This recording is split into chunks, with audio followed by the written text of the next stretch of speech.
Good morning and welcome to Today in LA. I'm Mike Amos, and with me this morning is Troy University head football coach Chip Lindsey, and of course Bill Rice, my good friend. Good to see you. And Coach, good morning to you. Good morning. Welcome to college football 2019, wouldn't you say? Yeah, I've been waiting on this day to get going practice, but excited to get going. Day 4, in the books now, so we're moving right along. Of course, the kids have worked hard all summer, and of course they can go out and do things on their own, but it's not like having somebody blowing a whistle every a few seconds, pretty much. No, the intensity's a lot different now than I'm sure what they were doing in the summer. And we got a little time with them in the summer, a couple hours a week that you couldn't have a football. You had some rules that you had to follow. So now we're out there practicing real football. Yesterday was our first day in pads. We had helmets and shoulder pads on, and today we'll lift weights and do some meeting time and things like that, and then get back at it tomorrow, getting ready for a scrimmage on Saturday. I was going to ask you this. Shoulder pads and helmets, that's pretty good bit of knocking, but of course controlled knocking pretty much. Yeah, you're always preaching to your guys to stay off the ground, learn how to practice like a pro, and that's kind of what we tell them all the time. And because we got to get really good work and really set that physical image, but we also got to make sure that we take care of our guys and get them in the game. Good morning. You're on the phone with Chip Lindsey, the head football coach at Troy University. Hey, morning. Do you have any questions to ask Coach Lindsey this morning? Well, I was just calling in to the show like I do every morning. I'm calling from Great Beach, Florida, and of course I'm Michael Amos, and I'm ready for the season to start as always when it comes to Troy football. So I'm excited to talk to Coach Lindsey and excited to hear about the upcoming season. I got a question. I'm an old reporter. They're easy for me to come up with. How did the team report back as far as their conditioning, Coach? Were you pleased with it? Yeah, it was. So Jason Finley, our new strength coach, did a great job with them this summer. Guys were in great shape, and it's hot now. The humidity's up there, and when you start practice, there's a little difference in training in the summer and then actually getting out there practicing, because you're 2.5 hours usually outside. But our guys are getting acclimated to the new weather, and some of them need to learn to eat and hydrate before they go. But they're getting better. And yesterday, actually, we finished off with a great day. Mm-hmm. This show is brought to you by our good friends at Premier Dodge Chrysler Jeep and Ram Trucks on the bypass. You met Jason at Premier, have you? Oh, yeah. Jason's my guy. Lives in my neighborhood, and we get together some, and he takes care of me. So glad he's here in Troy, Alabama. There's no question about it. I want to mention, of course, our sponsors today, Troy Bank and Trust Company, the only bank you'll ever need. You probably have met some of those guys already, too, haven't you, Coach? Yeah, I actually did a lunch over there the other day for our staff. They put it on, and did a great job. And, that's the thing about this community. Everybody wants to be involved and be a part of our program, and we're definitely excited to get people involved and get to know our coaches and their family and our players. Well, of course, this, as you mentioned, your 4th day of practice, and first day that you haven't gotten up early and gone out on the field. Of course, practice starts, 9 o'clock in the morning, pretty much? Yeah, we start meetings at 8. They got breakfast around 6:30. They get taped and then get themselves ready into meetings at 8. We actually probably get started about 8:40 and get off the field by 11. That's pretty good. Do y'all eat in the dining hall, or do y'all eat in the football? We do breakfast in our facility, in the new facility upstairs on the 3rd floor. Catered in we there? do, yeah. And then we do lunch and dinner over in the ballroom over there in Trojan Center. Just to it's a big room. We can spread out, have a lot of space, and so it's a good setup.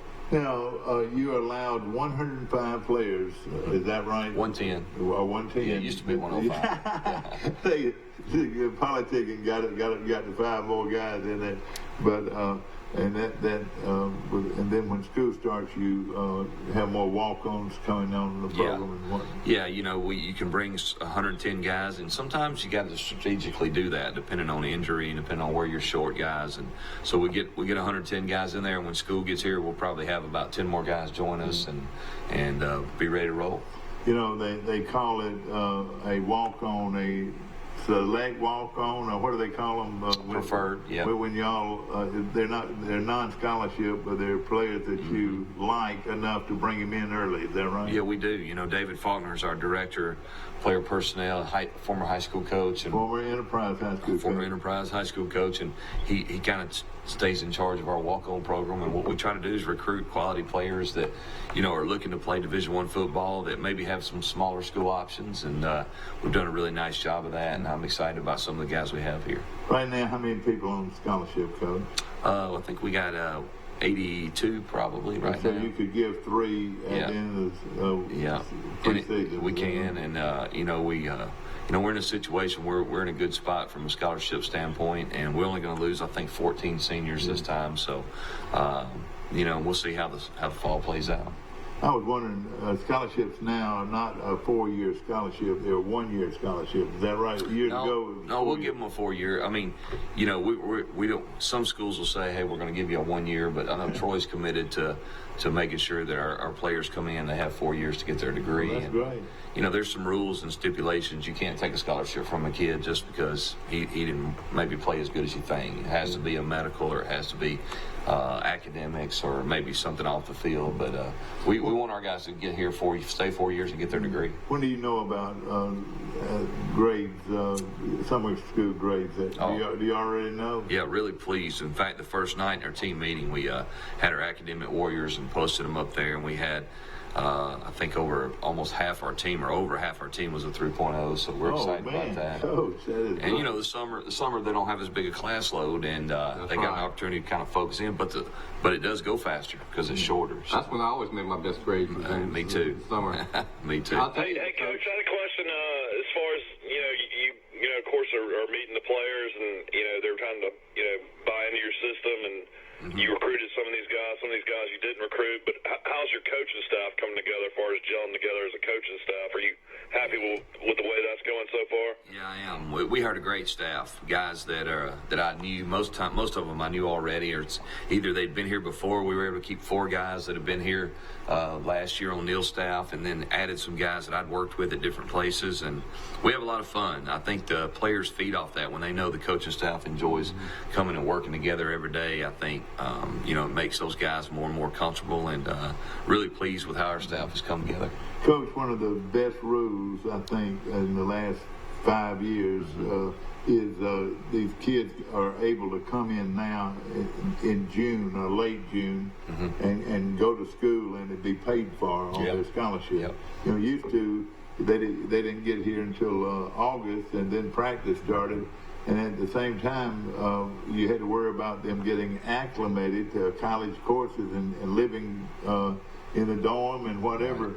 But now with that rule, you get them early, they're ready to go pretty much by August 1st. They are, and all our signees, we get them here at the end of May 27th, actually, on Memorial Day weekend is when we bring them in. I want to say it used to be June. I think it did. And the summer schedule starts a little earlier now to get them in school. And unless they've got an academic situation they have to clean up or something, they'll be here all by May. But what's crazy is now a lot of them are coming in January. We sign them in December, they show up in January, and that gives them almost a full year before we even get started. Well, let's talk about that. Any signees that we think you can tell already are going to be playing for you early? Well, we've had some guys that are real impressive so far in the first 4 days. Kalen Geiger is a junior college receiver we signed that is really explosive. One of our slot receivers. Been pleased with him. Reddy Stewart's a freshman from Decatur, Alabama that has got an opportunity, I think, to help us in the secondary. I know he's flashed. Dale Pettis is another kid from North Alabama, Sparkman High School. So those are 2 guys that on defense in the secondary where we kind of need some help, and been really pleased with those guys. We got a linebacker named Darius G. that's from Chris County, Georgia. Really, really talented. I know he's shown up the last couple of days. And I think when you talk about newcomers, and Reggie Todd was here in the spring, so we've had a chance to go. Khalil McLean was here in the spring, 2 wideouts that we signed. they'll also, I think, be an impact for us. But really pleased so far with the way the freshmen have come in and kind of assimilated into our team. Great. Coach, it's amazing the quality of players that are coming out of Georgia now. Yeah. You know, everybody says Florida is a great haven for players, and of course Alabama, and then of course Mississippi and the Mississippi junior colleges. But everybody just, and you look at Georgia and look at Auburn and look at Troy. And Florida State, those guys are trying to get a lot of players out of Georgia. Yeah. And you recruit the same people they are. We are. And you know, Georgia, the population's so big there. The high school football is really good there. Great high school coaches. And, you know, Alabama, same way. We got really good high school football programs in here. But they just got a bigger population. And so, you know, we really focus here at Troy on Alabama and Georgia, excuse me, in the panhandle of Florida. And it's paid off for us. And I think we'll continue to go that route. And of course, ladies and gentlemen, early signees, not signees, but commitments. This is another huge difference than where it used to be, that you've got a November or December recruiting period, and then you got a recruiting period. I reckon your old recruiting period in February. How many people have you already committed? Well, you know, in December, now that the signing period's early, that's really the kind of the national signing day now. And then the February day is the secondary one. And, you know, last year I think we had signed 18 guys in December. And we added, when I got here, about 6 more to it. But I think, you know, we're in a good spot. I think we got 16 commits right now. Not really supposed to comment on them, but other than tell you we got some, but we're excited with the class. But it might be the best thing in the world because you know, you get these kids early. People like Alabama and Auburn and all that. They try to get their commitments early, but then when they want to come back on some players, we've already got them locked up. That's right. That means a lot, doesn't it? Yeah, and getting them here in January. I mean, I can think of 6 or 7 guys I think right now that are planning on enrolling in January, so that's huge. Coach, I've been around Troy. It seems like I've been around Troy football all my life. You know, I watched it, I played, and then I've been a supporter of the program a long time. Yeah, I hate to use this word "pretty" when you're talking about football players, but this is one of the prettiest bunches that I've seen in a long time physically. And you know, Rice was telling me, he said, "Mike, I didn't realize Troy's getting players like this. These 6'6" guys, 6'5" guys." Tell us about right now how you feel about your team. Well, I like our team a lot, and the thing I like the most about them is they work hard. They're kind of a fun group to be around. We got great kids in our program right now, and we got some good-looking kids for sure. And you know, that's part of playing Division I. You know, we made that move several years ago, and Coach Blakeney brought us in Division I, and steadily, you know, when you play Division I football, you get bigger, faster, and stronger players here. And they look like Division I football players, and Mike and I have dined with them at the dining hall many times this summer, and they look like football players, and they're very personable and polite, and we always speak to them. You know, Mike's not afraid to talk to anybody, and I've just been so impressed by how classy and how well they conduct themselves, Coach. So, well, I appreciate you saying that. We talk about it all the time. You know, we want to make sure we represent Troy and represent their family in our program and so forth. But you know, I have the guys over to my house a lot. You know, just different groups, and we eat pizza and wings or something. Just hang out and watch sports on TV. And you know, when you get them in your home and you sit down and you watch them interact with your own kids and all that, you're pretty proud of the kids we got here. They're still young men. They have to learn sometimes that they can and can't do certain things, or they have to do certain things at a certain time. But really pleased with the makeup of our team. You let them go fishing, Coach? Yeah, they go fishing sometimes. Yeah, some of them really like to do that, and we got others that are hunters. We got others that you know, love playing video games. You know, you got all kind of people there. About it. Of course, ladies and gentlemen, we're Mike. Tell us exactly how far we are away from college football, Troy style. Well, it looks like countdown to kickoff. You got 25 days, 9 hours, 58 minutes, and now 57 seconds. Coach, pretty good. That's pretty good, Mike. Oh, Coach, have you got them ready? Not yet. We need a little more time, but no, that's exciting. It's a little bit different once you put the pads on, the Coach. Yeah, that's right. And so you know what though, it'll be here before you know it. This thing's flying by. Well, let me say this. I've said that's the words I usually say to coaches. Have you got them ready? And that's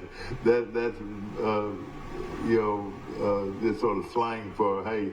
We're going to be ready. We're going to get there. Our guys are excited. I know that. We're off to a good start. You got to kind of break the season down into parts, don't you? I guess you have what used to be to get through the 2-a-days, and then you finally when you get to game week, that was a big deal because then you kind of your momentum kicks in and you're there. And then the season is so long too. Yeah. Coach, you being from North Alabama, if somebody would have walked up to you 5 years ago and said that your quarterback would be from Priceville, Alabama, you would say, "What? Yeah. What? Priceville? My quarterback could be from Priceville?"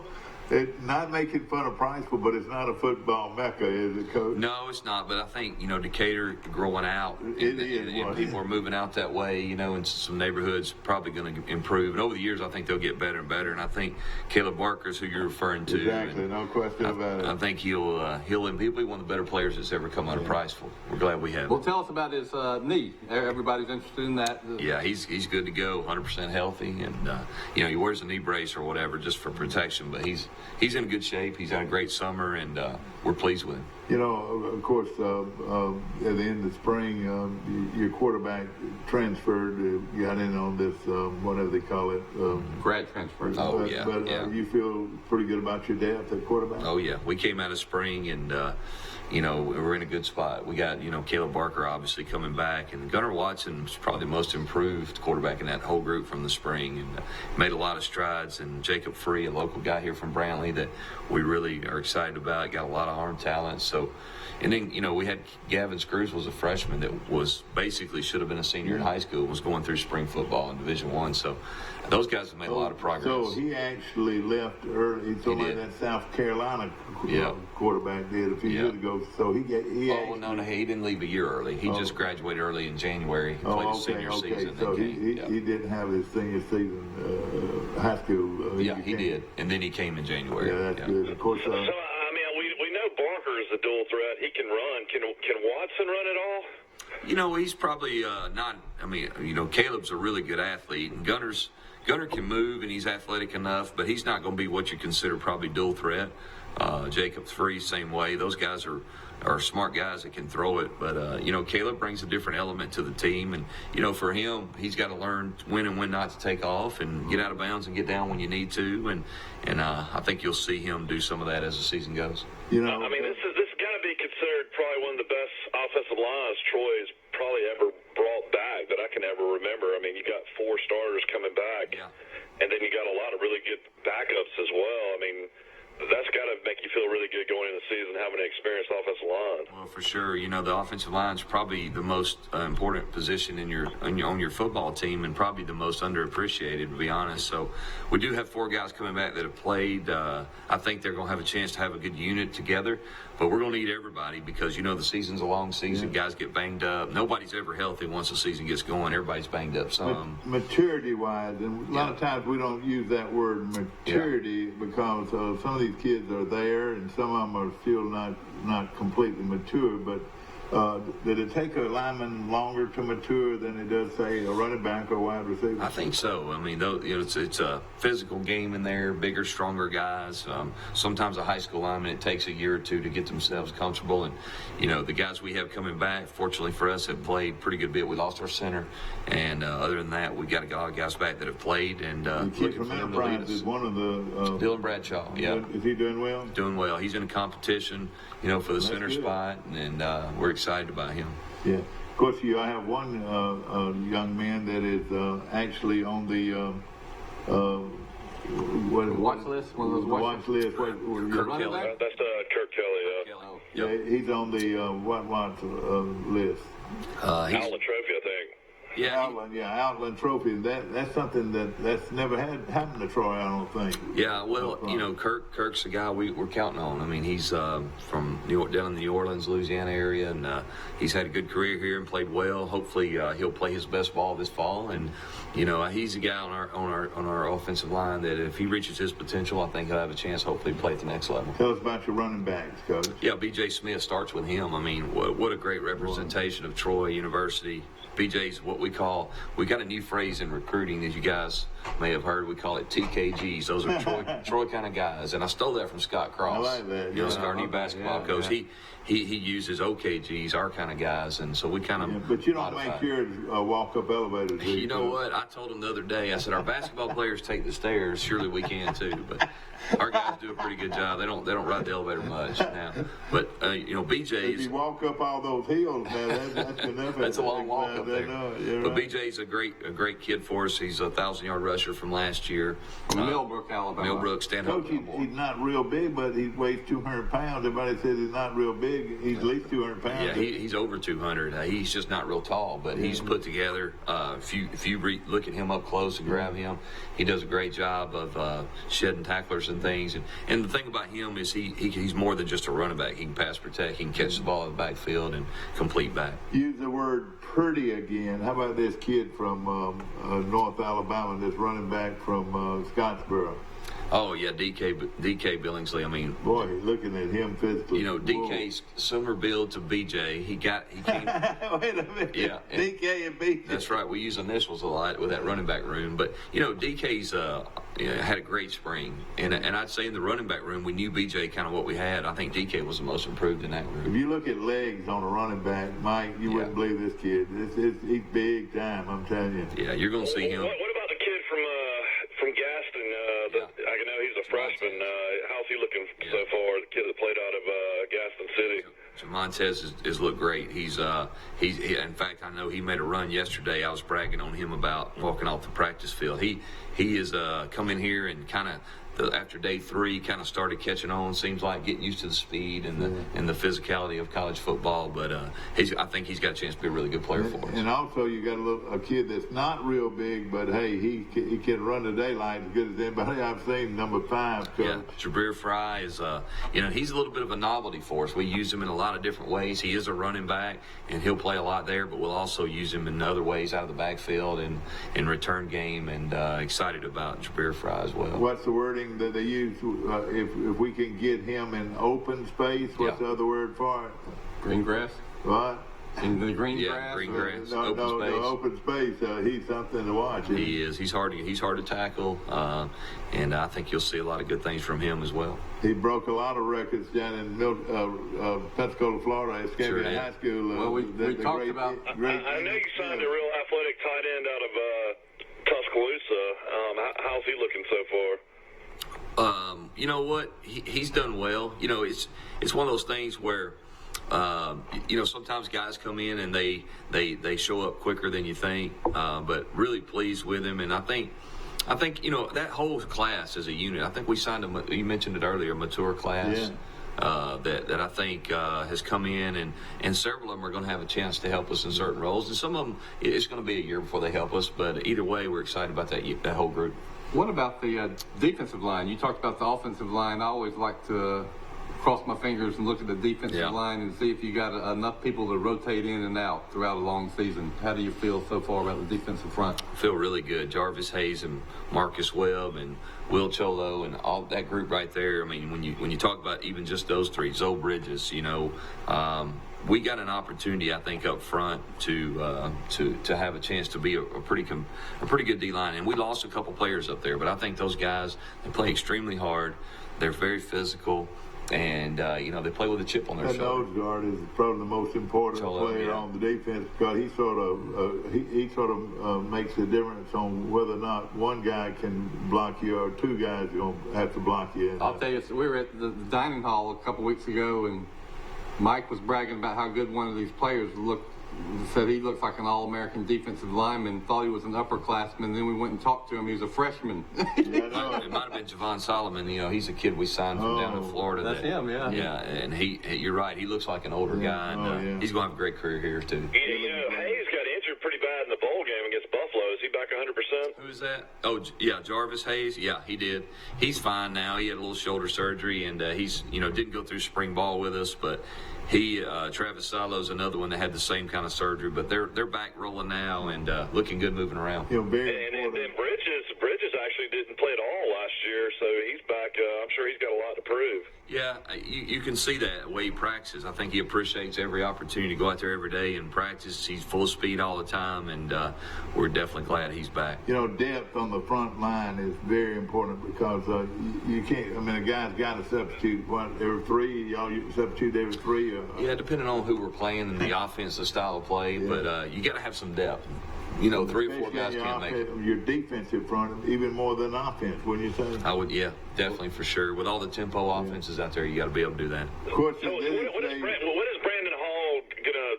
What are you gonna see different about the defense from when Koenig was there to when Hall's defense? Is he pretty similar to Coach Koenig, or is it going to be a little different? I think he's very similar. I think they're going to, Brandon has been around. Brent Venables, the guy that's at Clemson, has kind of been his mentor and who he worked for, I think, for like 8 years at Oklahoma. So, Brandon's going to, they still do a lot of things that Vic was doing here, and then I think they've added some other things and put together, our package, Troy's package, and I've been pleased with them. Our phone number is on your screen, 670-0052. If you'd like to ask questions to the coach this morning, Coach Chip Lindsey in his first year at Troy University. Coach, like we mentioned about the secondary, everybody comes out throwing, and does the run still dictate everything, or does the pass dictate everything? How does that work? Well, I think still it's all about numbers. If you got too many numbers or you're overloaded in the box area with the O-line, you can't block them all. You got to throw it. If they're defending the pass, then you hand the ball off. And this new day of college football with RPOs, run pass options, and things of that nature, quarterbacks have to be smart, make great decisions. Our guys have to do that. And if the box is right, we'll hand the ball off. Sometimes if it's not, we'll throw it and kind of take what the defense. Are you going to call the plays or? Yeah. Oh yeah. For sure. Every one of them. Okay. Yeah. Every one of them. Coach, please answer this question Okay. for me honestly, Coach. Uh-huh. Do y'all have a quarterback sneak in your? We do. Yeah. Good. Sure. I'm glad. Sure. I'm glad, Coach. You like that, huh? You like how? I've seen some coaches that don't even have the quarterback sneak in their system. Yeah. You got to have that. Coach, fourth and a half a foot, Coach. Don't give it to a running back 7, 8 yards deep. I understand. So when it doesn't work, you wish you hadn't done it. I can promise you. Talking to Coach Chip Lindsey this morning, and we're having a great time, and appreciate him. You've been very nice to us, Coach, and we appreciate it. And I know, it's hard enough coaching football. Back to the tight end situation. Y'all use what they call now an H-back. We now, do. How does that work with an H-back and a tight end? That's a great question. Zach get asked that question a lot. We have Zach Weldon, who's more of a traditional fullback. Tell me he weighed 260 now. He's a good-looking kid and really tough kid from down in GW Long. That's right. We love him, and he does a great job. He's one of the best pure blockers we have. I think what the game's evolving to are tight ends. He mentioned Trey Ross earlier. Michael did, that a kid we signed out of Tuscaloosa. And he's played more receiver, but he's a big receiver. Is he related to the coach up there, Randy Ross? I don't think so. No. He's not related. But what we like to do is have a tight end that can flex out, a tight end that can put his hand on the ground and play in the backfield. And that's what you're looking for, the guy that can do all three. And those are hard to find. Yeah. If you notice, Clemson a few years back had a guy, but they hadn't had one since, and they've been one of the best programs in the country. Those guys are hard to find. That's our goal, is to find a guy. And then that allows you not to have to change personnel. And you can go as fast as you want, and guys can line up in different spots. And it's almost like you're in an unbalanced line. You could be. Right? You could, if you wanted to get to that. I mean, he could actually step up and be down. Yeah, he could put his hand on the ground. He can flex out like a receiver, and then the next play in the backfield and block on a run. So those guys are hard to find. We are in the process, I think, of recruiting those kind of players. But for this year, Zach Weldon's going to have a huge role on our team. Well, you like your 3 running backs, and you might have more than that. I like 4 of them right now. Yeah. I think all. Who's that other one, Coach? Well, you got starting with BJ. We love him, and DK Billingsley, and then I think Jabir Fry. You mentioned him earlier. Oh yeah, He's going to have an opportunity to play. I think when you look at those three, Jamontez Woods is a freshman that we'll see how he comes along. But I think you're going to need them, because this is a tough game. It's a 12-game season, and we're going to have 4 guys ready to go. Of course, the kicking game very important, and you've got one of the best in the country. You got a guy for the first time since Lawrence Tynes. You might have a guy that can kick on Sundays. Tell us about him, Phil. Yeah, Tyler Sumter is our kicker, and he does our, he's punting too. Now we signed a couple guys. We still got Legacy that's still there. That's a really good. He's come on really well. The kid that kicked off them last year. Jack Martin's a kid we signed from Dothan, Wiregrass, that we're really excited about his opportunity. So, you'd love for Tyler not to have to do it all, but at the same time, we're going to put the best guy out there. And so far, Tyler's looked really well. Very important. I mean, is it better for a coach, though, to have a guy that can do it all, and then you can bring another guy to play another position? Or how's that work when you travel? No, it's really not, because it's such a hard deal. It sounds easy. Hey, you kick off, you punt, and then you make field goals. But each technique is so different for a kicker. For instance, on the kickoffs, you're getting a running start, right? Yeah, that's right. And then in field goals, and you're kicking field goals and extra points. That's right. You're set, right? And it's shorter distance. And then the punters, obviously, it's a totally different deal. It's a lot for one guy to do. I've seen some of the best kickers in the country. The other place I've been struggle when they had to do all three. Yeah. When they focused on 2 or even 1, they were much better. And so we're still trying to find that balance. Tyler can do it all for sure, but we'll see as we get closer to What playing. is your philosophy? Kick it in the end zone, or with the new rule, make them fair catch it, or what do you? Well, I think anytime you can kick it out of the end zone and then not return it, that's what you want. Exactly. And last year they had a real good one, and he's back this year. He is, right? yeah, and he's done well. I think we got a good. We're pretty good at kicker right now. You signed a kid from Dothan. Now, last year Troy had Underwood. He graduated, Dad. Yeah, Legacy kicked some for us last year. Yeah. Underwood is the kid that kicked the onside kick in the bowl game. That was unbelievable. I remember that. Yeah. And I think it depends on what coverage you're going to do. Sometimes we'll try to kick it high and cover it, like you're talking about, and then sometimes we'll try to kick it out. And sometimes that'll depend on which guy will kick for us. Well, what's the deal with some of the NCAA rule changes this year? Anything different? Didn't they change some targeting rules or something? Yeah, they've kind of cleaned up the targeting rule from the standpoint of how they when they decide, hey, we're going to the video and it's either targeting. You know how sometimes they would say the call stands, which meant really they didn't see the evidence to overturn it or whatever. Now it's going to be definite one way or another, but nothing near as big as last year. Last year, if you remember, they start the 40-second clock immediately when the kick's over with, which when you're getting the offense on the sideline and getting them onto the field, that's kind of a big deal because it runs pretty fast. You have to be ready to go. It used to not be that way. You'd wait on the referee to blow it in, and you had plenty of time. So that's one adjustment that's been made. And then obviously the fair catch on the kickoff was a huge one last year too. How important is it for you to hit a lot in preseason? Do y'all hit a lot, or do y'all stay pretty much in shoulder pads and helmets? Well, we're hitting shoulder pads and helmets. I mean, it's nothing different. We just try to stay off. Do you think it makes a big difference? Hitting. Or you just I think it does.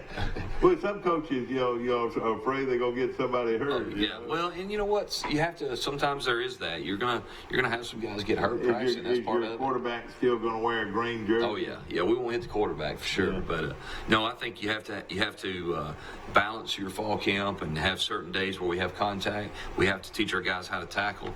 But the best thing about it now, with the new style of tackling, rugby style, and all the different things that go along with it, guys have to be really good on their feet and use their feet and run their feet to get themselves in position. It's not a lot of pull downs anymore. We don't like that. We want guys that can get their eyes up and tackle low to high and use their feet to help get guys down. Coach, we talk about this every day on our show, and of course we go out on Facebook, Coach, to 2 billion people. Wow. You know that, don't you? There's that many members of Facebook. I didn't know there was. I'm not saying that every one of them will watch our show, but we do have a lot of people watching us on Facebook, and also in a 12 county area that we're awfully proud of. And of course, we feel like we're presenting the picture at Troy and high school sports, very important to us right here on this show. Coach, your schedule, your home season package, your home schedule is about as good as I think it's the best I've ever seen. Starting off with Campbell University, an FCS school from North Carolina, much improved. Coach Minter's the head coach there. He was a linebacker, I think, in Nebraska, played in the NFL for a while. He'll do a great job with them. Then we get Southern Miss, and this year the schedule's different. Everybody has 2 bye weeks, which is unusual in college football. It is unusual. And so we'll play a game, and then we'll have a bye week. Then we'll come play Southern Miss back here at home. Then we'll get Arkansas State at home, South Alabama at home, Georgia Southern at home, and App State. So, when you look at anybody that's won the league since 2006, we get them back here at home. Yeah. So we're excited about that. I think having the not playing on your second weekend is good because you can work on some things that you might have done wrong in the first. That's definitely how we're looking at it for sure because we don't have a choice. But but then you come back on the 14th against Southern Mississippi, which is going to be a very challenging, very good game, no question about it. And hopefully we'll fill the stadium up for that game. And then, you actually faced Southern Miss at Auburn last year, didn't you? We did, yeah. In fact, we had like a 5-hour lightning delay during that game. It was miserable. We started in the early afternoon and thought we were going to get done and have an afternoon off where we could kind of relax. And next thing you know, 4 hours later, we're still in the locker room. But, Southern Miss, they got a great program like us. This is a great game for Southern Miss and Troy. 2 great programs, a lot of pride, a lot of tradition. Hopefully it'll become a real rivalry. Yeah. No question about it. Of course, we've got, after that. Of course, after that, you make a trip to Akron, Ohio. Have you ever been to Akron? I never have. I went to Cleveland this summer in May and visited with Cleveland Browns. Got some friends up there that are coaching there, but I've never been to Akron. But I'm excited. Akron. We played those guys here a couple of years ago. Yeah, and they played us tough too. Yeah, and the thing about it, you look at Trinity last year. Upsetting Troy. Isn't that right? Liberty. Liberty, and this is that type of game. Oh, we need to be ready to play. I mean, everybody on our schedule, is going to be, if you look back at last year and in 2017, I did a study with our team and showed them the last time we won the Sun Belt Championship, 2017, and I went through each game. We showed a few highlights of each game, but in some we didn't. But looked at the scores. There was, Troy won a lot of close games. Oh, yeah. Every time you have a chance to have a good team and win, you're going to have to win those hard games on the road. I always said Troy never makes it easy. I don't know. Well, I think it's parity in college football. Yeah. Everybody's got a good team and they got good coaches. It comes down to a couple of plays. And I look at an October the 4th game at Missouri, and Missouri, I'm watching and reading more and more about them. This might be one of their best teams ever. Well, they got Kelly Bryant now, the quarterback that transferred from Clemson's there, and he's a really explosive player. But we're looking forard to that. Our players enjoy doing that. Yeah, it will. It'll be a challenge, but you know what? It'll be a fun challenge, and our guys are looking forward to it. No question about it. And we've actually made that trip before. That's a great trip for fans. Yeah. Oh, yeah, no question about it. And, of course, playing South Alabama on Wednesday night's not going to be much fun. And of course, what does that do to you? That makes you have a 10-day wait before you play the next game. Is that right? You'll be off the Saturday before, and then you'll be off obviously the Saturday. So what it does, it just kind of makes you have to redo your schedule. Yeah. And so a Monday is now on a Friday or so. Exactly. As far as practice goes. So, but it'll be good. We need to do that. That gives us an opportunity to showcase our university on national TV. It's going to be a great, no question, a great schedule. And of course, with Arkansas State coming in here, is going to be on an awfully tough You think about that South Alabama game. I don't know what the national audience will be, but I guarantee you every football fan in the state of Alabama will be watching that game on Wednesday night. So it's a great recruiting opportunity. Yeah, no question about it. A lot of guys on that staff. Of course, September 28th, I don't want to forget about Arkansas State coming in here, and they are always tough. And always good. But another great home game, and then on down the line, Georgia Southern coming in here, and Coach, if I had a player dealing with cocaine, he is gone and never come back. Shut the door and never come back, the way I look at it.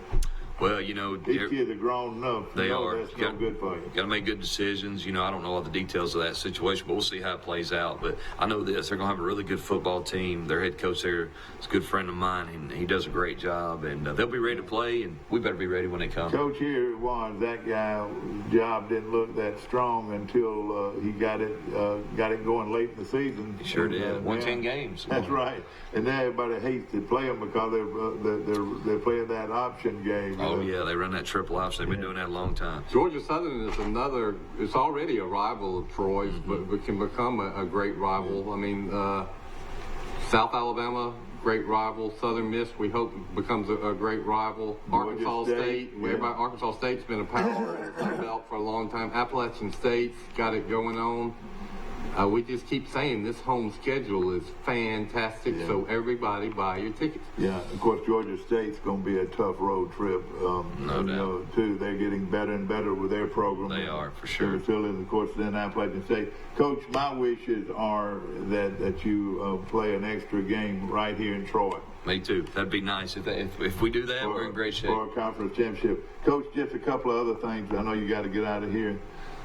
New surface, Coach, and it is beautiful. Yeah, I tell you what, It's taken a long time. Well, if you hadn't seen our stadium lately, it's fantastic. You know, we got new turf going down, new color scheme, new design. Got the sword of the Power T on the front, so we're excited about it. Let's see who's on this line here.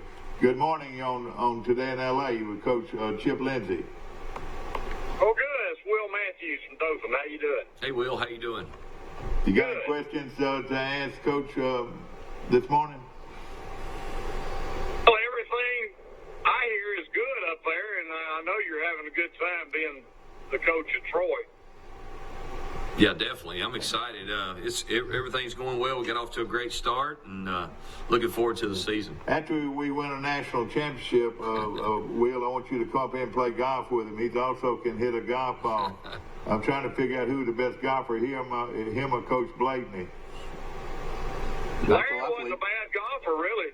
Yeah, Coach Blakeney, he'll get me every time. He's solid. And, of course, his son is a bright young golfer, but I want you to hear this. The first day of football practice, he breaks his thumb and has to have surgery today. Yeah, this morning up in Birmingham getting his thumb. Are you going to be able to go up there? No. My wife take care of it. He'll be back tonight, so he's fine. Just I watched part of it. That was a great gesture you made. He said the other day I saw him at the club, and then he said he's going to play golf with his son. Be the last opportunity he got to play, and I was watching y'all swings, and both of you look like you can hit a golf ball pretty. How old is he?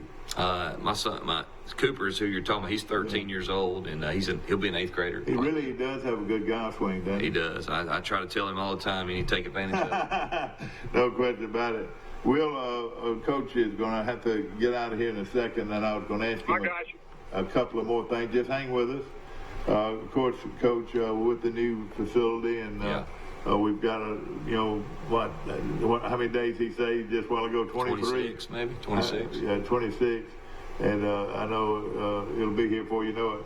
Yeah, I tell you what, it's flying by. You know, I was thinking we've already had 4 days of practice. Today we got lift weights and meetings, and then day 5 tomorrow, or practice number 5. The schedule will change when class starts. It will, and we got about another week before school starts. When that starts, we'll have to go to afternoon practices. I like that y'all do it in the morning. I've seen some coaches do it at 3 o'clock. It seems to me that you could concentrate a little better and get more done if you're not doing it in the heat of the day. I think the biggest thing is the rain showers in the afternoon. Exactly. You want to try to beat most of that if you can. And that's our next question with this rain, this lightning deal now, that if it starts lightning 10 miles away, you got to stop your game. Yeah, it's tough when you get lightning and you have to go and no lightning strikes for 30 minutes, and that could drag on. So luckily, so far, cross our fingers, we've been in good shape with that. Last year, the Southern Miss Auburn game, 5 hours. Oh yeah, it's brutal. That was crazy, wasn't it? It was. What do fans do? We talked about that on the show the other day. That's just they had to leave the stadium. stadium. A big change. Yeah. Or do we have one of those indoor facilities in our our planning books? Long range, I think so. I hope so. It's something I think that several people in our league already have, and it's something I know our people are looking forward to hopefully getting one day. At the same time, we got great facilities, and we're in a good spot from that standpoint. You just got to sometimes dodge the weather, but it's okay. Coach, are we going to put a bowling rink in your coach's office? Is the hallway? That's the longest hallway in Troy. It is. And you get a bowling pins, Coach, put them at one end, and y'all will have a bowling alley. Yeah, coaches, they should never be out of shape. They're walking up down that hall all the time. And then you just lean out the door and say, y'all come on in here. Let me ask you. But it is a great facility, Coach. Great facility. First class is really as good as I've seen, and we're lucky to have it. What are the selling points that you sell when you're recruiting for Troy, or after talking to the players? What do they say? This was the deciding factor. I think about Troy being in a small town. Does that hurt or help? I could see either way. No, it doesn't hurt us at all. It's we sell family atmosphere, be who we say we are. We won't, we got a lot of pride. We have a great tradition in our program, so a lot of great things to sell at Troy. Now we have facilities on top of it, so it's pretty easy sell. Good location. Right, both guys are on now. Is that right? Both guys are on? I'm on, Mike. Yeah, you got me. Yeah, Mike Amos. Coach, let me tell the fans something that is very unique to your training room now. Is a full-length ice pool. Yeah. And Coach, I showed a friend of mine from Dallas that was here last week, and he said, "What is that?" Mm-hmm. And it doesn't have the cubes, but it is ice cold. Oh, yeah, that water's cold. You come in right off the practice field, you shower real quick, and then make our players get down in there and stay anywhere from 7 to 10 minutes. And, man, when you get done with that, and the next day your legs are rejuvenated and you feel how do the players feel about it? I noticed he got a coach at one end, he got a coach at another end, making sure that they walk the length. Well, right? I think a lot of our players enjoy it. Once they get over it's going to be cold, you got to understand that. How cold is it, Coach? I don't know exactly. I think in the 40s. Have you ever gotten in that? I know one of these coaches had his feet in it, and it's got to be good for your feet. It is. I've been in it 3 times, so it's good. I enjoy it. And, of course, another new thing that we got with our stadium expansion. Do you feel like that's as good as any in the country, the way y'all dress? And I do. Our facility's second to none, and we're excited to have it. Is it already giving you an opportunity to recruit better? Yeah, for sure. When you get those parents up there and sit in my office and they're amazed at what they've seen, it's great. One last thing, Coach. Well, what about uniforms, Coach? I was going to ask the same question. How many different uniforms, Coach? I can't keep up with how many we got, but we don't ever want to get too far away from our traditional look. But Adidas does a great job taking care of us and do a great job of our players, giving them a different kind of gear. And there may be a couple wrinkles this year in the uniform, but nothing we can comment on now. Well, Coach, we appreciate your time. I know you got to get back over to your coaches meeting, and appreciate you having me. Again, ladies and gentlemen, Coach Chip Lindsey, and we appreciate him very much coming by. And Coach, we're going to be talking about your schedule and season tickets. I know you want people to go out and buy season tickets because this is the best football package I think we've ever had at Troy. I agree. I'm excited. I hope our fans are too. And I know our fans do their part. Now our football team, we got to make sure we do ours. Your family adjusted well, Coach? Yep. Everybody happy. Appreciate it. Yep. Mama's happy? Oh, yeah. Okay. Mama's happy. Everybody's happy. Ladies and gentlemen, we're going to be back right after these messages. Good luck to you, Coach. Thank you, Michael. Appreciate it. We'll be back in just a moment.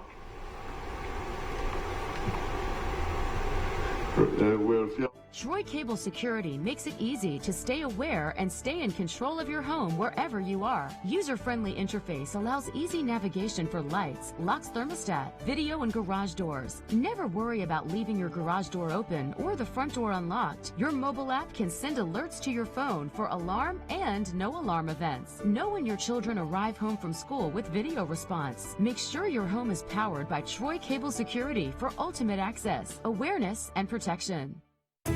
A personal touch, a high level of trust. Whether it's checking and savings accounts, personal or business loans, or our local friendly service. That's what Troy Bank and Trust customers expect. But now we offer more. Free identity theft protection for our new and existing customers, protecting your family's time, money, and good name from identity theft. Because protecting your identity is now a big part of our identity. Hey folks, are you tired of spending hard-earned money on a gas grill only to have it burn up in less than 2 years? Not to mention burning your food. Here at Southern Grill and Patio in Troy, Alabama, we carry the Holland Grill line. They've been around since 1988, and there are people right here in Troy that have had theirs for over 20 years. These grills are guaranteed not to flare up. You can grill, steam, or smoke on your new Holland Grill today. Come see us at Southern Grill and Patio in Troy, Alabama, inside Town & Country Flooring Center. Do you want a good truck driving job? Do you want to drive for the best? Then drive for Wiley Sanders Truck Line. We have good benefits. We have good home time. We have Blue Cross Blue Shield. We match your 401k up to 4%. You can start in the 401k retirement plan after 30 days of employment. You need to drive for Wiley Sanders Truck Line. It's time for you to think about you and your family's future. Wiley Sanders Truck Line. $1,000 sign-on bonus? These guys did. Back to our show, brought to you by Premier Dodge, Chrysler, Jeep, and Ram trucks on the bypass. I just bought me a brand new Jeep, and I really like it. A Jeep Cherokee and Limited, and bought it and got a great deal. They say what I know you bought a Jeep. What color did you buy? Black, and it's a good-looking vehicle. It drives wonderfully, and they gave me a very good deal at Premier Dodge Chrysler Jeep. Want to mention also our good friends at First Alabama Bank, located in... First Alabama Bank's back? Well, First National Bank, Brundage is back, and of course they've been back for a long time, and we appreciate John and all the Ramages. You know, since 1904, Ramage had run that bank, and starting with Mr. Jim Ramage, and ever since 1904, when they started that bank, a Ramage had run that bank and run it very well. Mm-hmm. We appreciate also our good friends at Lawrence Hardware, Mike, JB, and the guys are great people, and I told them the other day if they started serving hot coffee and donuts, they'd fill that place up every morning. Can't hurt. Yeah, it's not a bad idea. Mike Amos is calling in from Northwest Florida this morning, and of course Will Matthews, our good friend, calling in from Dothan, Alabama. Is that right? Well, I'm in Ozark now, but let me ask you a question. Is this Chip Lindsey's first head coaching job as a college coach? Yes, it's his first head coaching job in college. He was a head coach at some really big high schools. He was at Spain Park in Birmingham. Then he was at, I think he was at Laster in Atlanta. Yeah. Hey, the recruit I was talking about yesterday that's committed to Troy plays for Flomaton. He was in the state championship. They won the state championship too, or did they? Or they were in the game? They were in the game, and he was he plays quarterback, running back, receiver, and. Oh, really? I didn't know that. They project him as a safety in college. Yeah. But he seemed like a big time commit. You know, he's just a commit, so he could change it. But, yeah.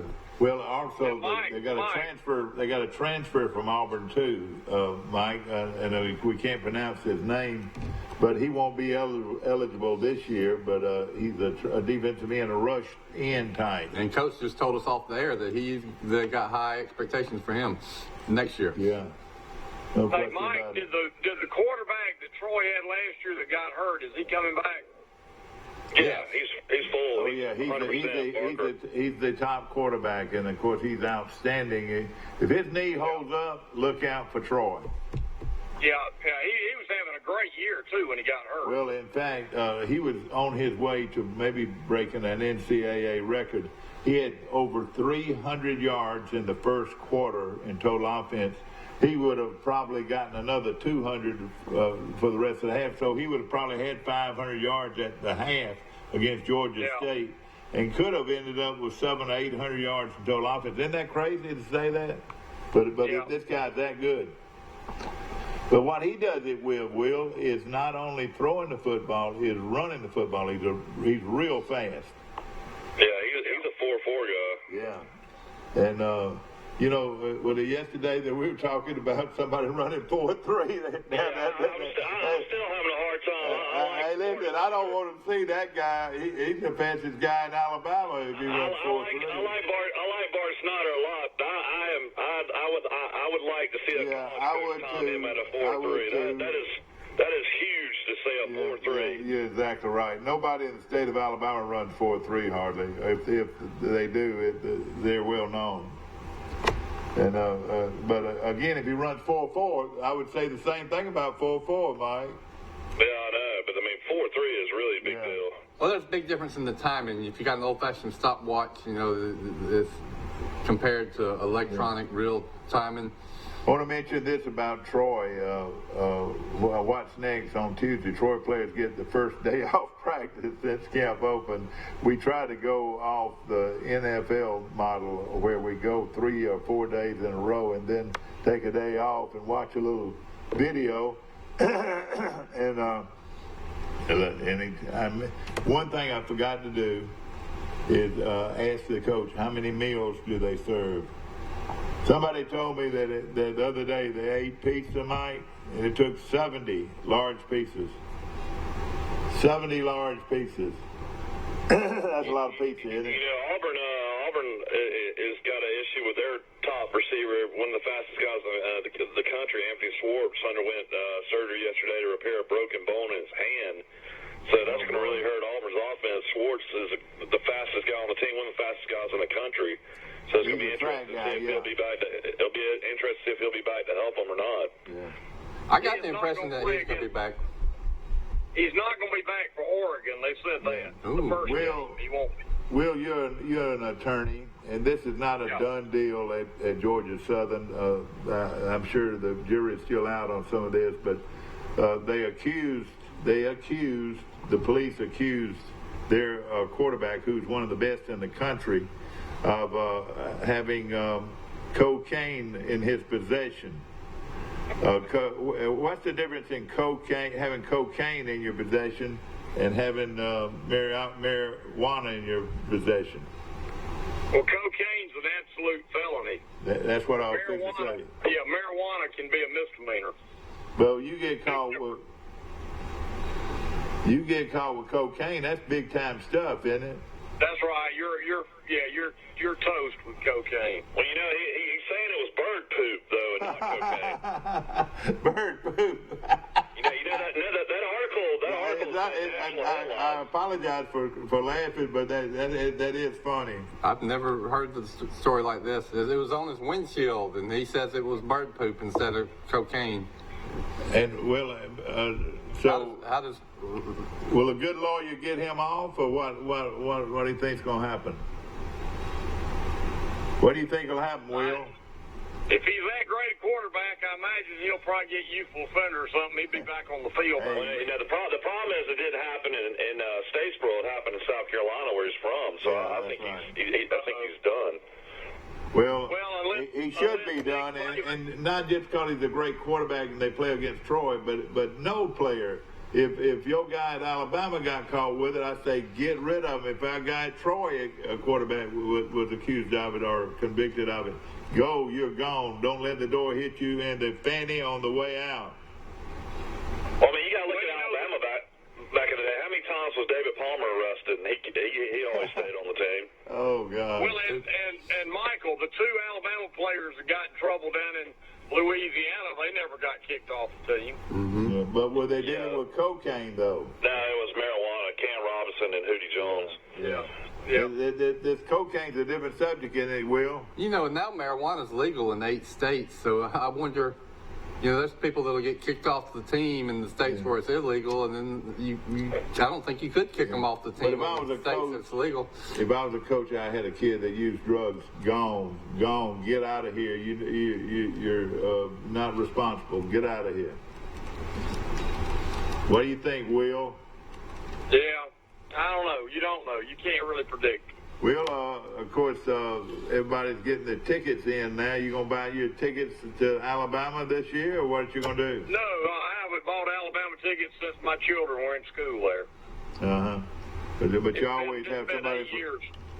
you have somebody from Ozark always call you up and say if you need some tickets, and you'll get them, won't you? Oh, yeah. You can get tickets on the street, Mike, to any game. Really? Oh, yeah. I know exactly where to But go. you don't know what you're going to pay for them, though, do you? I've never had to pay big money for tickets. Talking about illegal, that's against the law too. My little brother got arrested one time for For selling tickets that Yeah. Dad gave him. Yeah. Well, no, I think he was trying to buy some. It's not illegal anymore because they have to pay a license fee, and they all have these cards around their neck that they can legally resell tickets. But what about somebody that doesn't have the license? Then they are in violation of the law if they sell their tickets. Yeah, exactly. Alabama-Auburn tickets this year go over $100, don't they? Do you know what the price of Alabama-Auburn tickets are this year? It'll be ridiculous. I'm thinking they've gone over $100 now. Yeah, there were several Alabama games that were over 100 last year. Yeah. Of course, The average SEC game is 75 a ticket. yeah. Not 2 years ago, but the game of the century, whenever Alabama played LSU, and LSU won the game in overtime, I had 2 Alabama tickets for that game that I sold for $800. That's the most I've ever been able to sell tickets for. You got 400 each? You got 800 for both of them? Yeah. You got 800 for both of them? No, I got 400 for both of them, but I got okay. $800 for 2 tickets. Yeah, that's right. Did you pay your taxes on that? I don't know. I can't remember. All right. Yeah. The national championship game, I guess Georgia, though, that was the highest paid ticket, I think, of all time that I remember. How much were they? Yeah, Remember? The average ticket was $2,500 a ticket. Yeah, it was something like that. Yeah, it was unbelievable. Want to mention, of course, some other Sun Belt teams that open up. South Alabama opens up at Nebraska. Nebraska's going to be a lot better. I think Nebraska will win at least 7 or 8 games this year under Frost. Texas State Everybody's opens up. Listen to this, Mike. Texas State opens up at Texas A&M, the Sun Belt Conference team. Louisiana Monroe opens up against Grambling. Georgia Southern opens up at LSU. I bet they wish they'll have their quarterback for that game. Coastal Carolina opens up against Eastern Michigan. The next week they play Kansas, then Norfolk State, and then at UMass before they go into conference play. Georgia Southern plays, like I said, at LSU, then plays Maine, and then they go to Minnesota. They'll wear Minnesota out, don't you think, Mike, if their quarterback's well, don't you think? Mm-hmm. I don't know. P.J. Fleck is a pretty good coach in Minnesota. They're not that bad. They went to a bowl game last year. Yeah. I got a trivia question for everybody. I've been studying my football magazines. In the Power 5 conferences over the last 5 years, which team has won the fewest games in America in the last 5 years? Kansas. That's it. You got it right away. Exactly. Les Miles' program. They won 9 games in the last 5 years. Georgia State You think Chip Lindsey thanks God every day that he's not at Kansas and now the head coach of Troy? I hope so. Mike, this is my upset of the year. Georgia State's going to beat Tennessee at Tennessee. Oh, man. Tennessee's going to be out of your mind. Yeah. You might be. I might.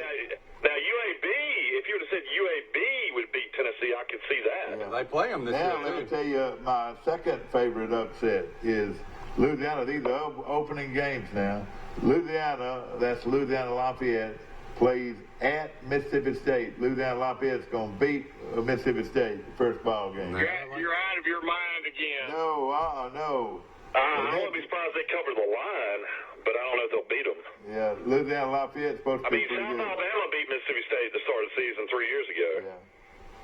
They sure did. They sure did, yeah. No question about it. But I thought that was... I think Mississippi State's going to drop off tremendously. I really do. You lost 3 first-round picks.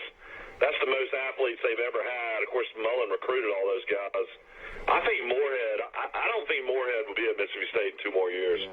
Okay, the SEC teams, they start off with Alabama playing on the road in Atlanta against Duke.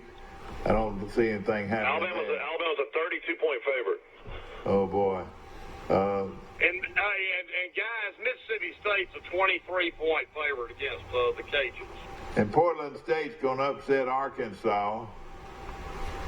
Auburn. Portland State's 1AA. I know it. They play Arkansas. They used to be the powerhouse. I'm being facetious there. I think maybe the best game of the first week is going to be the week before. I think Florida Miami is going to be a good game. I think Florida will beat them by at least 10 points. But I think that's going to be a good game. But Auburn Oregon's the game to start the season. That's my next game. Auburn and Oregon. I've got to go with the Auburn Tigers. They're going to beat Oregon. They're favored to win, which I'm kind of, surprised. Yeah. Okay, Florida, like Mike said, have you seen the line on Auburn, Oregon, Will? It's like Auburn's 2. Yeah. I mean, they're favored, but, Yeah. Oregon's got a great quarterback, though. I don't think people are looking past that Justin Herbert kid. I mean, he's a top 5 pick in the NFL draft next year. Yeah. Okay. If they can protect him at all, they're going to win that game. Okay, that's Mike Amos calling in from we shall see. From Northwest Florida this morning. Mike, how about this? After Florida plays Miami, then they play Tennessee Martin, a 1AA school, before they play Kentucky. The Georgia Bulldogs open at Vanderbilt. Could Vanderbilt put something together? No, Vanderbilt's terrible. Wait a minute. This is a place that Will Matthews went to school. And then somebody just said that Vanderbilt's terrible? They're awful. Yeah. So Will, when you went to Vanderbilt, how many people do you think lived in Nashville at the time? Nashville, I heard, is almost close to 2.5 million now. It's probably, when I was there was maybe 250,000. Gosh. I mean, I've heard the metro, the surrounding area is 2.5 million in Nashville now. Oh yeah, and Michael, they didn't have pro football, they didn't have pro hockey, they didn't have anything. I mean, Now let me tell you another one, a possible upset. Now don't laugh. Kentucky and Toledo, Holy Toledo. Mm-hmm. Toledo's pretty good. They could go in there and upset Kentucky. Kentucky lost a ton. Yep. LSU playing Georgia Southern with that quarterback. If he doesn't go to jail, that quarterback could make some things happen against LSU. What do you think, Will? I think LSU will wax them. Yeah, they'll wax them. Okay, the reason they'll wax them because they've had all summer to get ready for them. But if it would have been 1 week, it'd been pretty good. That's going to be a slog. Okay, Tennessee plays, as we mentioned, Georgia State at home. Then South Carolina playing. Here's one that will be interesting, and I think they'll win the football game. North Carolina over South Carolina in Columbia. I don't think Mac Brown, the second go around in North Carolina is going to work. I'm going to take South Carolina beat North Carolina. Yeah, South Carolina will beat that game. Okay, I mean, they were out of their mind to hire Mac Brown at 68 years old. Okay. To come back and coach. The deal of the week, the first week of college football, go ahead and put your circle around it because they're going to win the football game. Ole Miss travels to Memphis. Memphis is going to win the football game, Will. I'll go along with that one. I think Memphis will beat them. And that's the first ball game of the year. Yeah, I think Ole Miss is going to be terrible this year. What do you think, Mike? I mean, I can see that happening, and then I can see Rich Rodriguez taking over the head coach's job immediately. Missouri that's playing. What's shocking. I mean, that's what's shocking.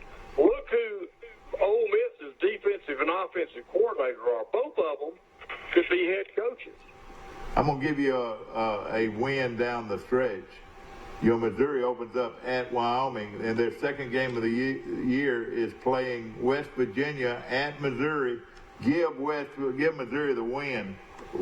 Missouri will beat West Virginia. What do you think? Well, They unless you're a Troy guy. Yeah, but from what I've read, is the old coach didn't leave Neil a whole lot at West Virginia. But also, Missouri is going to be very good. Have you heard that, Mike? I've been reading up on them. They're pretty good. I mean, they're always pretty good on defense. Yeah. Okay, so that's another big they had Drew Lock. You know, they lost Lock. You know, I mean, he was a really good quarterback. Bryant is not near the thrower that Lock is. You know, Bryant's a great athlete, but I don't think Derek Dooley is some great offensive coordinator. Texas A&M opens with Texas State, but listen to this. On September the 7th, the second game of the season, Texas A&M travels to Clemson. How about that?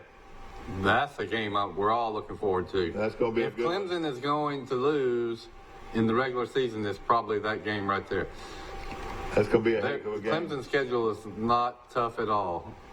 And which is important to me as an Alabama fan, because Alabama has this record of being number one in the season at some point for 10 or 11 years in a row.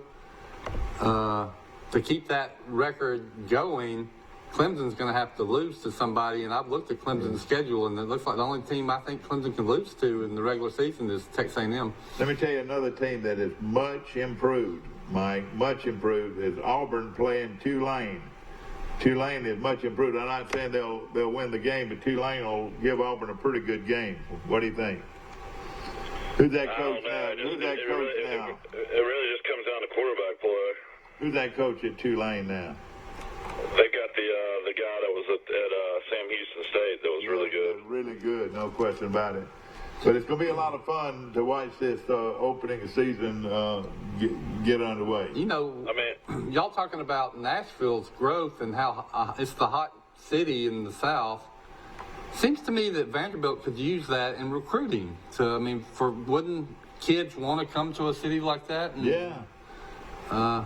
Fun city. And I don't think that Vanderbilt's standards are any tougher than Stanford's, and Stanford's a very competitive football team. What I'm getting at is I don't know why Nashville, if they committed to football, couldn't have a competitive football program.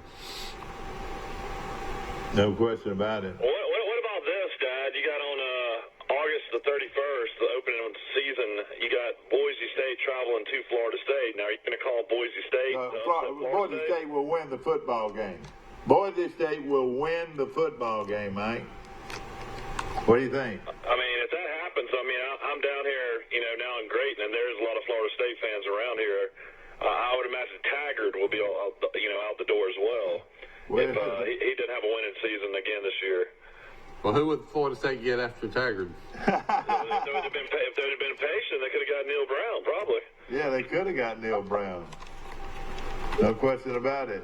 But he would have done well at Florida State, wouldn't he?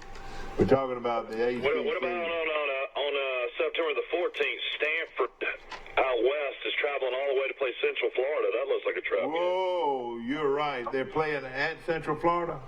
That's correct. Mike, let me ask you. You're right. It's that Central Florida's quarterback who was so good they got the terrible knee injury. He's not supposed to play this year, but they think he's got a chance to come back and play next year. Yeah, but they brought in Notre Dame's former quarterback Winbush, who used to start at Notre Dame. He's now at Central Florida. Okay, I think Central Florida could give them trouble. Yeah. Well, other games in that Georgia Tech playing at Clemson. I don't think Clemson are having trouble with Georgia Tech. Clemson could put 75 points on them. And Georgia Tech's going away from the option for the first time in 12 years, too. So they're a completely new system. Yeah, Georgia Tech's got a new coach. They hired the Temple coach, Jeff Collins. Yeah.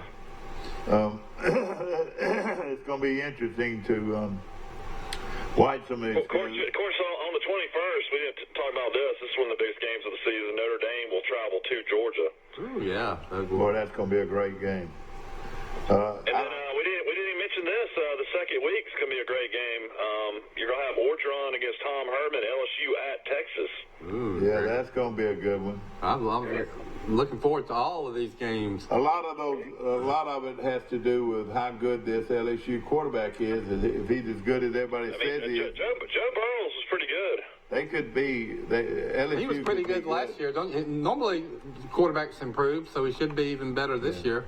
You know, he was a lot better runner. I mean, he ran so much. Did y'all watch that Texas A&M LSU overtime game? One of the greatest games ever. He ran a lot in that game. He's tough. Yeah, I remember that well. I'll tell you, somebody that doesn't get any respect is Louisville. I would think the new coach is going to really help Louisville, don't you think? Mm-hmm. I mean, Satterfield's he's got to totally rebuild that program. Bobby Petrino just didn't recruit those last few years. He played Notre Dame the second week, so that'll tell you a little bit about his schedule. Again, we're looking at... That'd be interesting to see who has the better first season, since Satterfield came from Appalachian State, Neil Brown came from Troy. You know, Nichols at West Virginia, Satterfield at Louisville. I wonder who's going to have a team that can make a bowl game. Both those guys are going to have a hard time getting the bowls, probably. Well, I'm looking at Louisville's schedule. They play Eastern Kentucky, they play Western Kentucky, and they play Kentucky. So they play all the Kentucky schools. Exactly. All right, Mike, give us West Virginia. What conference is West Virginia in? They're in the Big 12. The Big 12. He'll play Jalen Hurts in Oklahoma. If Jalen Hurts is starting, some people are saying he's in neck and neck competition with somebody. Let's look at South Carolina. Yeah, I know.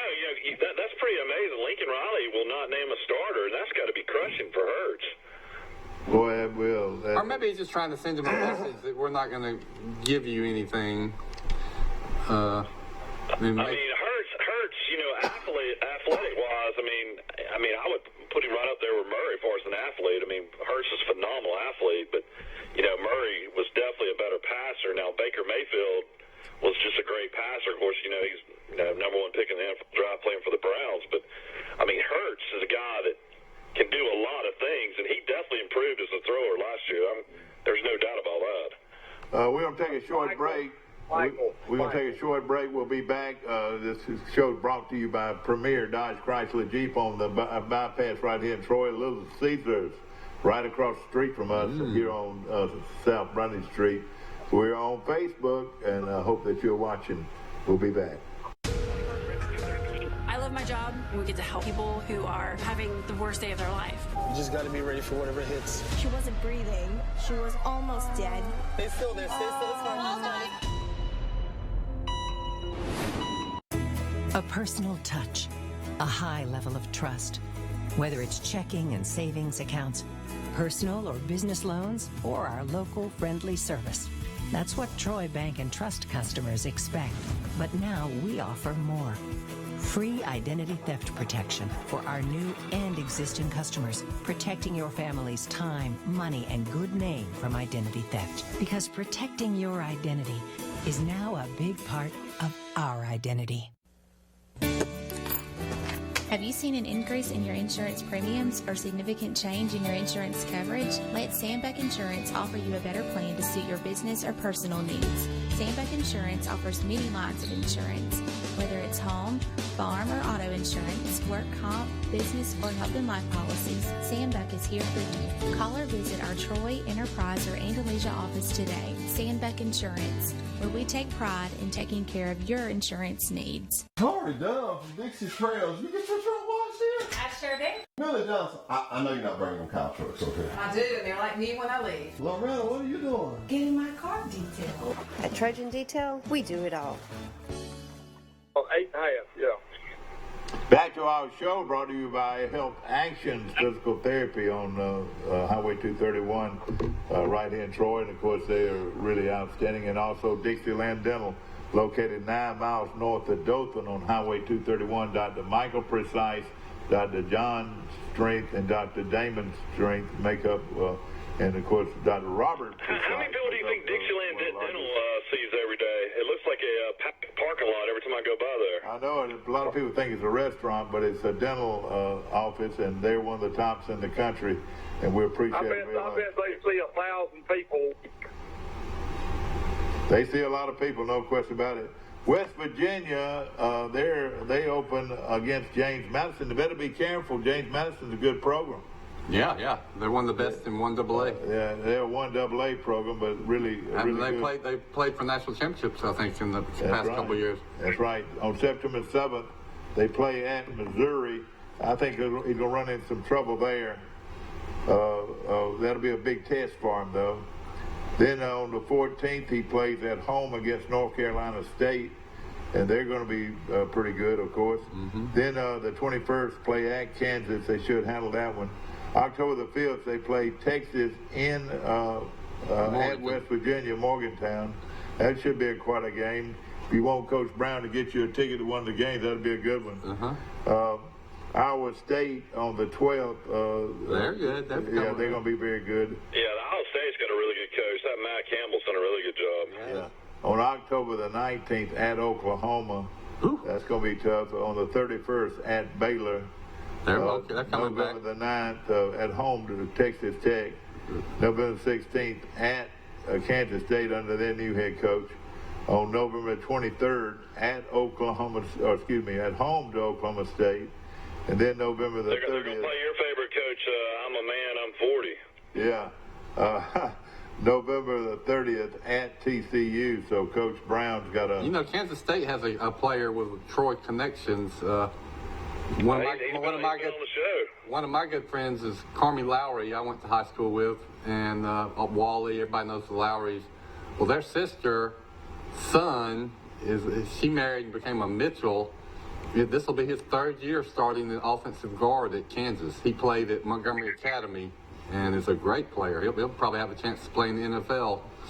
I've got Coach Brown losing one. Dad, you had the Mitchell kid on your show, the kid he's talking about from Kansas State. Yeah, that's right. Hey, let me give you what about him? Well, this is his senior year. He'll be starting for his third year, and he's a really good offensive lineman. He really is. Guess what Neil Brown's projected wins are this year at West Virginia? 6.5. 5. All right, you guess, Mike. 6. 5. I got 7. 5.5. Really? Well, I got him beating James Madison, losing at Missouri. That's 1-1. Beating North Carolina State.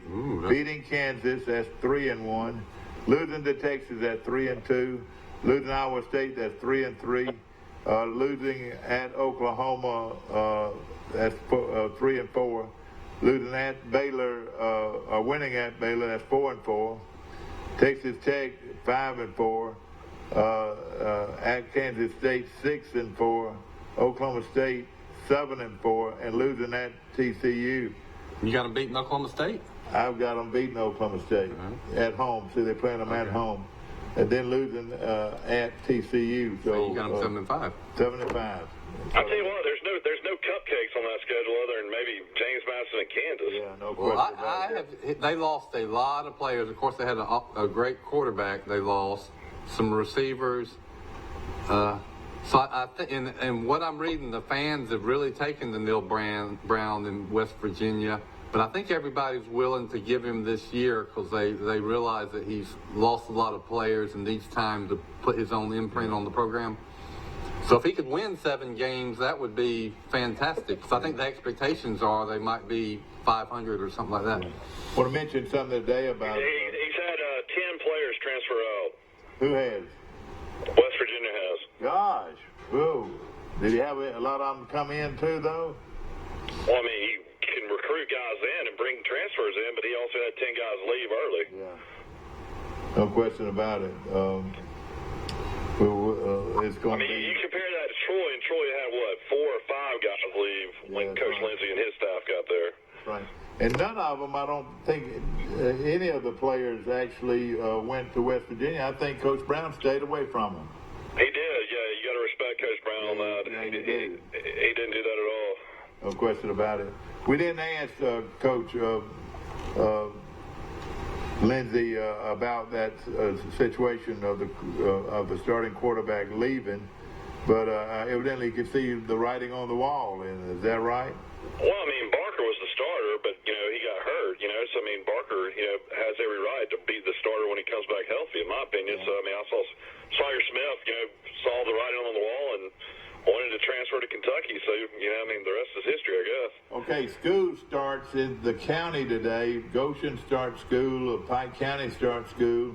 Also, I want to mention that Charles Henderson and the public schools start on Thursday. Is that right? That's right. And of course, then High school football started yesterday, didn't it? Stunning news this morning. We got to talk about this, Mike. The principal at Charles Henderson High School has left to go teach to work for the State Department of Education in Montgomery. Is that right? That's what I understand, right. And he has left. Why can Charles Henderson not keep a principal? I've never seen anything like it. It's like a revolving door up there. Well, he'd been there, what? At least 3 years. Yeah, 3 years, and was. Yeah, we kept one guy, about half a school year? Yeah, something like that. Troy. This is important information. Let me go ahead and give you a little bit upside on this. Lisa Faison is taking over as interim principal at Charles Henderson High School for the upcoming school year. Faison is being transferred from her former position as assistant principal at Charles Henderson Middle School. The Board of Education voted unanimously to approve the transfer at a special meeting called Monday. The board has not yet approved a resignation for Dr. Brock Kelly, who has served as principal since July 6, 2016. Kelly could not be reached for comment prior to publishing time. Dr. Lee Hicks, superintendent of Troy City School, said Kelly will go down. Listen to this, Mike. Said that Kelly will go down in history as one of the top principals to ever grace the halls of Charles Henderson High School. That's you're saying that after 3 years? That's what he said. How's that even possible to make a comment like that? I don't know. He's meant the world to this school system. He has brought in numerous programs and worked very, very hard. I think he's done a good job. And, of course... he'll be known as the guy that was involved in the basketball, basically supporting the Davenport issue. He was definitely involved in that. And, that puts stars around his name. Wouldn't you say that, Rice? Of him supporting the Davenport kid like that? I'm glad he did. She deserved all the support she could get. And a lot of principals would not have stood ground on that, Mike, and I congratulate him. Well, we wish him. I think he's going to still live in Troy. He goes to our church. And he's like 30 years old. He's a kid. Well, he has gone to work at the state level. That's what he's done. And, of course, you think he will stay in Troy? He's carrying on a fine tradition. Hicks said Faison is working closely with Kelly and the rest of the Charles Henderson administration to prepare for the transition. Hicks said the search for a new principal will be held as the school year draws to a close. So right now she's interim for the whole year. And I hear people say great things about her, and she'll know all the students because she had them at the middle school. Yeah, that's right, no question about it. And she'll have them ready. We'll have to. We're running out of time today, but tomorrow we'll have to go over the former principals at Charles Henderson High School, and we'll have to do our top 5 list. Yes. Of course, she talked about her principal at Charles Henderson Middle School, Aaron Brown, did a great job getting her ready for the position. So good thing is 95% of the students have gone through the middle school, so they know me and they know my expectations. So she's married to former Troy University basketball player Tim Faison, Mike. You remember what a great player he was. Okay, Mike, are you still on the phone? One of the famous Faisons. Yeah, no question about it. We talk about Faisons all the time. It was very important for us to go over this morning. Well, you talk about important people in the town. The principal at your biggest high school is going to be near the top of that list. No question about it. Of course, football practices it started yesterday for Charles Henderson and all the public schools in our area, and that looks real good. Look here, this is 5, also in the Messenger today, a look at 5 quarterbacks with green jerseys on. Those green jerseys mean no hit, guys, the guys with green jerseys, and that's a good-looking look. I like that picture. No question about it. Troy's got such great practice facilities. They got 2 or 3 really big practice fields. Yeah. Also, Coach Snyder's got another son playing football at Goshen High School. Will Snyder, the Goshen Eagles, open practice yesterday as far as their full-fledged practice. So football season just around the corner. What is the time period do you have, Mike? Mike Amos has lost us, so we'll hang up on him. But not long. No question about it. Of course, we want to thank all of our sponsors this morning. And, of course, I had lunch at Sister's yesterday, and it was delicious, fresh food and fresh. Sister's always very good. I had my favorite cherry pie yesterday. Boy, I love that crust on that cherry pie. Don't talk. I'm on a diet. That's right. I can't have any cherry pie. How much weight have you lost? Well, I don't ever weigh because it would shock me if I saw the tell us what you do. I would say I've lost probably about 15 or 20. Tell us what you do. It's the low-carb diet.